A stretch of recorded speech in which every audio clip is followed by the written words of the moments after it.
महाराष्ट्रातील शेतकऱ्यांसाठी आनंदाची बातमी। आता तुमच्या बँक खात्यामध्ये थेट रोख रक्कम जमा होणार आहे। कोणत्या जिल्ह्यांना मिळणार हा लाभ, किती रुपये मिळणार, जाणून घ्या सविस्तर माहिती। नमस्कार मित्रांनो, स्वागत आहे तुमचं टेक्नो शेतकरी या यूट्यूब चॅनलवरती। आज आपण एक अतिशय महत्त्वाचा आणि शेतकऱ्यांना दिलासा देणारा अपडेट बद्दल बोलणार आहोत। महाराष्ट्र शासनाच्या अन्न व नागरी पुरवठा आणि ग्राहक संरक्षण विभागाने नुकताच एक नवीन शासन निर्णय म्हणजे GR जारी केला आहे, ज्यामुळे 14 शेतकरी आत्महत्याग्रस्त जिल्ह्यांमधील APL म्हणजे केसरी रेशन कार्ड धारक शेतकऱ्यांना बँक खात्यामध्ये थेट रोख रक्कम जमा होणार आहे। हा शासन निर्णय 12 सप्टेंबर 2025 रोजी घेण्यात आला आहे आणि यामुळे लाखो शेतकऱ्यांना मोठा आधार मिळणार आहे। चला तर मग याबद्दल सविस्तर माहिती समजून घेऊया। महाराष्ट्र शासनाने 14 शेतकरी आत्महत्याग्रस्त जिल्ह्यांमधील राष्ट्रीय अन्न सुरक्षा अधिनियम 2013 अंतर्गत समाविष्ट न झालेल्या केसरी रेशन कार्ड धारक शेतकऱ्यांना थेट रोख रक्कम हस्तांतरण योजना सुरू केली आहे। या योजनेअंतर्गत शेतकऱ्यांना अन्न धान्याऐवजी थेट बँक खात्यामध्ये पैसे जमा केले जाणार आहेत। यासाठी एकूण 44,49,82,650 रुपये निधी मंजूर करण्यात आलेला आहे। हा निधी पात्र लाभार्थ्यांच्या बँक खात्यामध्ये DBT मार्फत म्हणजे डायरेक्ट बेनिफिट ट्रान्सफर या प्रणालीद्वारे थेट त्यांच्या बँक खात्यामध्ये जमा केला जाणार आहे। आता यामध्ये कोणत्या जिल्ह्यांचा समावेश आहे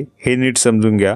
या योजनेसाठी खालील 14 जिल्ह्यांचा समावेश आहे। यामध्ये अकोला, अमरावती, बीड, बुलढाणा, छत्रपती संभाजीनगर, धाराशिव, हिंगोली, जालना, लातूर, नांदेड, परभणी, वर्धा, वाशिम, यवतमाळ। आता या सर्व 14 जिल्ह्यांमध्ये 26,545 लाभार्थी आहेत आणि 6,06,578 केसरी राशन कार्ड धारकांना या योजनेचा लाभ मिळणार आहे। आता प्रत्येक लाभार्थ्यांना किती रक्कम मिळणार आहे हे नीट समजून घ्या। मित्रांनो, या योजनेअंतर्गत प्रत्येक लाभार्थ्यांना प्रति महिना 170 रुपये दिले जाणार आहेत। यापूर्वी 2023 मध्ये प्रति लाभार्थ्याला 150 रुपये देण्याचा शासन निर्णय घेण्यात आला होता। मात्र 4 सप्टेंबर 2025 रोजी शासन निर्णयानुसार ही रक्कम वाढून 170 रुपये प्रति महिना करण्यात आली आहे। यासाठी एकूण 90 कोटी रुपये अनुदान मंजूर करण्यात आले आहे। त्यापैकी 45 कोटी वितरणासाठी मंजूर करण्यात आले आहे। आता या योजनेची पार्श्वभूमी नीट समजून घ्या। महाराष्ट्रातील शेतकरी आत्महत्याग्रस्त जिल्ह्यांमधील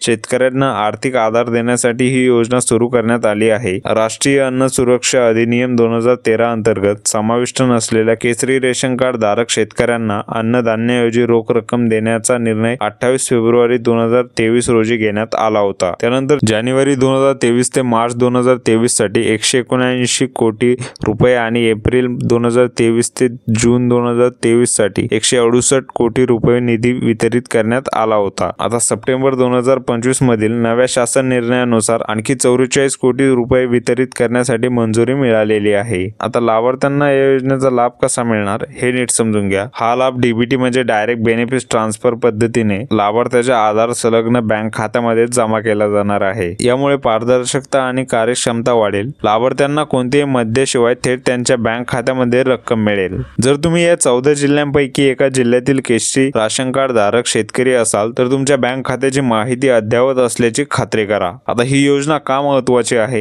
हे नीट समजून घ्या। मित्रांनो, शेतकरी आत्महत्याग्रस्त जिल्ह्यांमधील शेतकऱ्यांना आर्थिक आधार देण्यासाठी ही योजना एक महत्त्वाचा पाऊल आहे। या योजनेमुळे शेतकऱ्यांना नियमित आर्थिक मदत मिळेल, त्यामुळे त्यांचे जीवनमान सुधारण्यास मदत होईल। विशेष म्हणजे ज्या शेतकऱ्यांना राष्ट्रीय अन्न सुरक्षा योजनेचा लाभ मिळत नाही त्यांच्यासाठी हा निर्णय दिलासादायक आहे। आता तुम्ही काय केलं पाहिजे हे नीट समजून घ्या। पहिले तुम्ही तुमच्याकडे केसरी राशन कार्ड धारक आहेत का याची खात्री करा। त्यानंतर तुम्हाला तुमचे बँक खाते आधार कार्डशी लिंक आहे का याची पडताळणी करा आणि या योजनेच्या अधिक माहितीसाठी स्थानिक अन्न व नागरी पुरवठा कार्यालयाशी संपर्क साधा किंवा महाराष्ट्र शासनाच्या अधिकृत वेबसाईटला भेट द्या। मित्रांनो, ही योजना शेतकऱ्यांसाठी एक मोठा दिलासा आहे। 14 जिल्ह्यातील लाखो शेतकऱ्यांना या योजनेचा थेट लाभ मिळणार आहे। जर तुम्ही या जिल्ह्यांपैकी एका जिल्ह्यात राहत असाल आणि केसरी राशन कार्ड धारक असाल तर ही माहिती तुमच्यासाठी खूप महत्त्वाची आहे। हा व्हिडिओ तुमच्या मित्र आणि नातेवाईकांपर्यंत शेअर करा, जेणेकरून अधिकाधिक लोकांपर्यंत या योजनेची माहिती मिळेल। तुम्हाला हा व्हिडिओ कसा वाटला? काही प्रश्न असतील तर कमेंट बॉक्समध्ये नक्की सांगा, आम्ही तुमच्या प्रश्नांचे उत्तर नक्की देऊ। आणि तुम्ही जर टेक्नो शेतकरी या यूट्यूब चॅनलला अजूनही सबस्क्राईब केलं नसेल तर चॅनलला सबस्क्राईब करून ठेवा, बेल नोटिफिकेशनला ऑन करा, जेणेकरून अशा महत्त्वाचे अपडेट तुम्हाला सर्वप्रथम मिळत राहतील। आणि पुन्हा भेटूया नवीन माहितीसह नवीन व्हिडिओमध्ये। तोपर्यंत जय हिंद, जय महाराष्ट्र।